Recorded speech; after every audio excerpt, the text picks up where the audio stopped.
Welcome to animated study class. मैं गौरव कुमार आप लोगों के लिए 14 अगस्त के जितने भी करंट अफेयर के क्वेश्चन बन सकते थे वो लेकर आया हूँ, जो आपके होने वाले exam like SSC, CHSL, CGL, RRB, NTPC, UPSI, DRDO आदि में पूछे जा सकते हैं। वीडियो शुरू करने से पहले मेरा आप लोगों से निवेदन है कि वीडियो को लाइक व शेयर करें और चैनल को सब्सक्राइब करें। इससे क्या होगा, मैं जितने भी करंट अफेयर की वीडियो बनाऊंगा उसका नोटिफिकेशन आप लोगों तक पहुंच जाएगा और आप उस वीडियो को देख पाएंगे। और सब्सक्राइब करने के साथ साथ बेल आइकन को भी प्रेस करें। ठीक है, आज का पहला क्वेश्चन है, हाल ही में विश्व हाथी दिवस क्या वर्ल्ड एलिफेंट डे कब मनाया गया? तो यह है 12 अगस्त को। कब? हर साल 12 अगस्त को वर्ल्ड एलिफेंट डे मनाया जाता है। यह कब से मनाया जा रहा है? तो यह सन 2012 यानी कि 12 अगस्त कब? 12 अगस्त सन 2012 से हर वर्ष 12 अगस्त को वर्ल्ड एलिफेंट डे मनाया जाता है।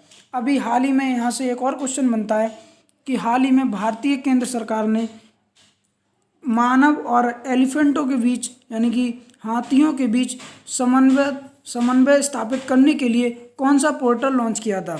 तो उसका नाम है सुरक्षा पोर्टल। क्या? सुरक्षा पोर्टल। ठीक है, हाथियों और जो मानव है उनके बीच समन्वय स्थापित करने के लिए केंद्र सरकार ने सुरक्षा पोर्टल लॉन्च किया था। ठीक है, अगला क्वेश्चन है, हाल ही में किस देश ने इजराइल और यूएई के बीच मध्यस्थता कराई है? क्या? इजराइल और यूएई के बीच। तो इसका आंसर है अमेरिका। किसने? अमेरिका। दरअसल क्या हुआ था, जो इजराइल देश है, क्या इजराइल देश है, इसके जितनी भी गल्फ कंट्री हैं, वो चाहे यूएई सही, सऊदी अरब सही, कतर सही, यमन सही, उन सभी से संबंध अच्छे नहीं है। किसके? इजराइल के। इजराइल और जो गल्फ कंट्री हैं इनको बीच आपस में हमेशा कुछ ना कुछ तनातनी चलती रहती है, जिससे इन लोगों में लड़ाई होती रहती है। ठीक है, अब उन दो यानी कि इजराइल और जो गल्फ कंट्री है उनमें से एक यूएई, इन दो देशों के बीच मध्यस्थता कराई है। किसने? अमेरिका ने। यानी कि अब इजराइल यूएई में और यूएई इजराइल में अपने जो दूतावास हैं, क्या जो दूतावास हैं वो खोल सकेंगे और एक दूसरे से आयात निर्यात कर सकेंगे, हवाई यात्राएं पर जो रोक लगी हुई है वो कर सकेंगे। यानी कि अब ये इन दोनों देशों में आयात निर्यात का भी कार्य होगा। यानी कि इजराइल यूएई को आयात कर सकता है, यूएई इजराइल को आयात निर्यात कर सकता है। ठीक है, मात्र इजराइल को 3 देश इजराइल देश मानने वाले हैं, जिसमें अब तीसरा देश बन गया यूएई। जितने भी गल्फ कंट्री हैं वो चाहे मिस्र सही और मिस्र, जॉर्डन और यूएई, यही 3 देश अब मात्र इजराइल को इजराइल देश मानते हैं और बकाया जितने भी गल्फ कंट्री हैं वो इजराइल को इजराइल देश नहीं मानते हैं। कौन कौन से? जैसे कतर, ईरान, इराक, यह सब देश आदि देश जितने भी गल्फ कंट्री हैं वो इजराइल को इजराइल देश नहीं मानते हैं। अब यूएई ने मध्यस्थता कर ली है। ठीक है, अब बात करते हैं इजराइल की। तो इजराइल की राजधानी क्या है? जेरूसलम। क्या है? जेरूसलम। और यहाँ के पीएम कौन है? Benjamin Netanyahu. और यहाँ की मुद्रा क्या है? न्यू शिकल। अब यूएई यानी कि संयुक्त अरब अमीरात, तो इसकी राजधानी क्या है? Abu Dhabi. और यहाँ के प्रेसिडेंट कौन है? खलीफा बिन जायद अल नहयान। और यहाँ की करेंसी क्या है? दिरहम। क्या है? दिरहम। ठीक है, अगला क्वेश्चन है, हाल ही में प्रधानमंत्री मोदी ने ईमानदार करदाताओं के लिए कौन सी स्कीम लॉन्च की है? कौन सी? ईमानदार करदाताओं यानी कि जो टैक्स पेयर लोग हैं उनके लिए पारदर्शी कराधान ईमानदार को सम्मान स्कीम लॉन्च की है। इंडिया की लगभग 130 करोड़ आबादी है, उसमें से मात्र 1.5 कितने 1.5 करोड़ लोग ही कर को यानी कि टैक्स को पे करते हैं। ठीक है, अब इन लोगों के लिए जो ईमानदार करदाता हैं उनके लिए मोदी जी ने पारदर्शी कराधान ईमानदार को सम्मान स्कीम लॉन्च की है। इसमें क्या होगा? फेयरलेस असेसमेंट होगा। यानी कि उसमें फेयरलेस असेसमेंट में क्या होगा? इसमें जो इनकम टैक्स ऑफिसर आएगा उसका ना तो उस ऑफिसर को ना तो उसका पता होगा जो टैक्स पेयर कर रहा है, क्या जो टैक्स पेयर करदाता है यानी कि उसका ना तो नाम पता होगा, नहीं उसके लिए मात्र एक 12 या 14 नंबर का एक नंबर दिया जाएगा, उसके माध्यम से उसे बस पता होगा कि कितना टैक्स पेयर करना है। ठीक है, और यह कब से लागू हुआ? यह 25 सितंबर 2020 से लागू होगा। कौन सा? 25 सितंबर 2020 से लागू होगा। ठीक है, अगला क्वेश्चन है, हाल ही में भारत की किस कंपनी ने कोरोना की नई दवा लॉन्च की है? यानी कि एक और भारतीय कंपनी ने अपनी नई दवा लॉन्च किया, उसका नाम है जायडस कैडिला। जो जायडस कैडिला भारतीय कंपनी है, इसने अपनी एक नई कोरोना वायरस के लिए एक नई दवा लॉन्च किया है जिसका नाम है रेमडेसिविर रेमडेक। क्या है? रेमडेसिविर रेमडेक। ठीक है, इसकी 100 mg यानी 100 मिलीग्राम की जो डोज होगी वो 2800 रुपये की है। कितने की? 100 मिलीग्राम की डोज 2800 रुपये की है।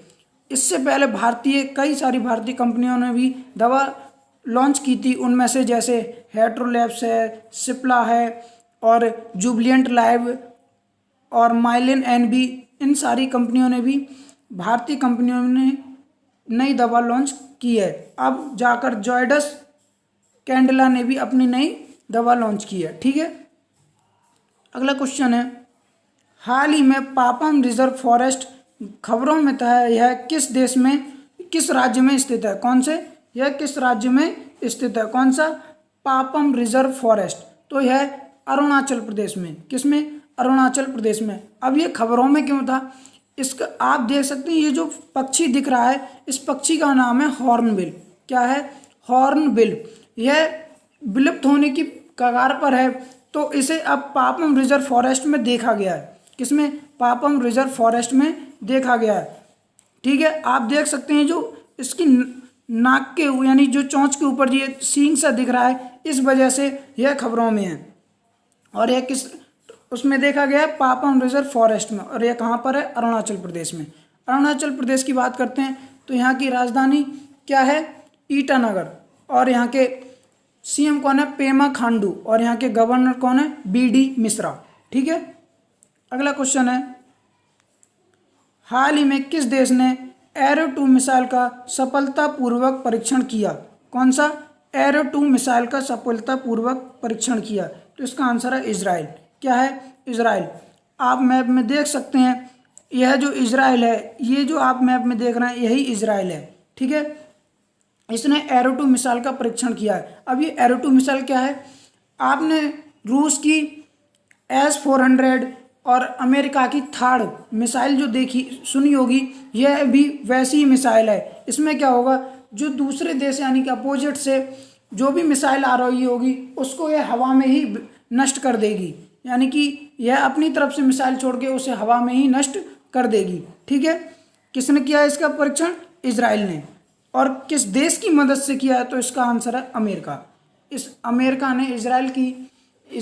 इजराइल ने अमेरिका की मदद से एरो 2 मिसाइल का सफलतापूर्वक परीक्षण किया है। ठीक है, अगला क्वेश्चन है, हाल ही में मेगा बांध खबरों में था, यह किस क्षेत्र में उपस्थित है? यह किस क्षेत्र में उपस्थित है? कौन सा? मेगा बांध। तो यह जो हमारे भारत और पाकिस्तान के बीच पीओके वाला क्षेत्र है, यह उस क्षेत्र में उपस्थित है। दरअसल क्या हुआ था, अभी जो चीन और पाकिस्तान है, इन लोगों ने यानी इन दोनों देशों ने जो नीलम झेलम नदी है, उस पर इस बांध का निर्माण करने की कोशिश की है। किस पे? मेगा बांध बनाने की कोशिश की है। किसने? चीन और पाकिस्तान ने। किस नदी पर? झेलम नदी पर। ठीक है, इसलिए यहाँ के जो स्थानीय लोग हैं, इन लोगों ने चीन और पाकिस्तान का विरोध किया है। इन लोगों ने मशाल जला जलाकर चीन और पाकिस्तान का विरोध किया है। यह किस क्षेत्र में? पीओके में। ठीक है, अगला क्वेश्चन है, हाल ही में साइकिलिंग रोड विश्व चैंपियनशिप कब तक के लिए रद्द कर दी गई है? कौन सी? साइकिलिंग रोड विश्व चैंपियनशिप कब तक के लिए रद्द कर दी गई है? तो इसका आंसर है अक्टूबर 2020। कब?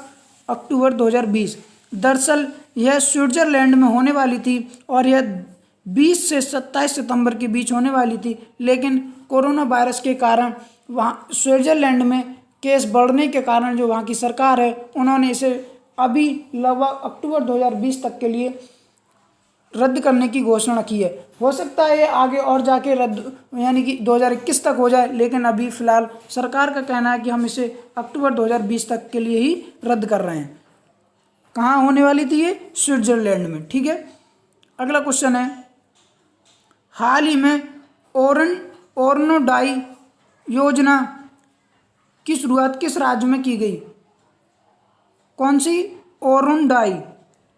तो यह आसाम में। किसमें? आसाम में। आप मैप में देख सकते हैं, जो ये रेड वाला पार्ट दिख रहा है यही आसाम है। ठीक है, इसमें क्या होगा, इस योजना में जो 17 लाख लगभग परिवार हैं, कौन से?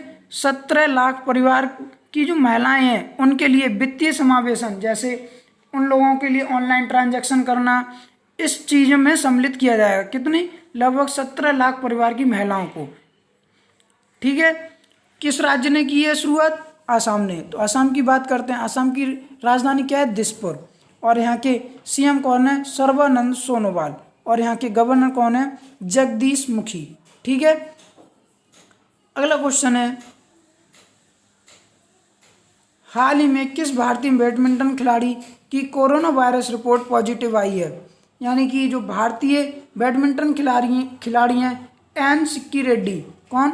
एन सिक्की रेड्डी। आप फोटो में देख सकते हैं, जो दिख रही हैं यही बैडमिंटन प्लेयर हैं एन सिक्की रेड्डी, जिनकी हाल ही में कोरोना वायरस रिपोर्ट पॉजिटिव आई है। इनके जो फिजियोथेरेपिस्ट हैं उनकी भी रिपोर्ट पॉजिटिव आई है। इनकी जो फिजियोथेरेपिस्ट हैं किरण सी। कौन? किरण सी। यानी कि इन दोनों लोगों की कोरोना वायरस रिपोर्ट पॉजिटिव आई है। ठीक है, अगला क्वेश्चन है, हाल ही में रेल मंत्री पीयूष गोयल ने किस शहर में रेलवे संग्रहालय का उद्घाटन किया है? तो इसका आंसर है हुबली। किसमें? हुबली। अब यह किस राज्य में है? तो यह कर्नाटका में। कहाँ पर? कर्नाटका में जो हुबली शहर है उसमें रेलवे संग्रहालय यानी कि रेलवे म्यूजियम का उद्घाटन किया है। किसने? हमारे जो रेल मंत्री हैं पीयूष गोयल ने उद्घाटन किया है। उम्मीद है आप लोगों को आज के क्वेश्चन समझ में आए होंगे। तो मेरा आप लोगों से एक बार फिर से निवेदन है कि वीडियो को लाइक बस शेयर करें और चैनल को सब्सक्राइब करें। Thank you.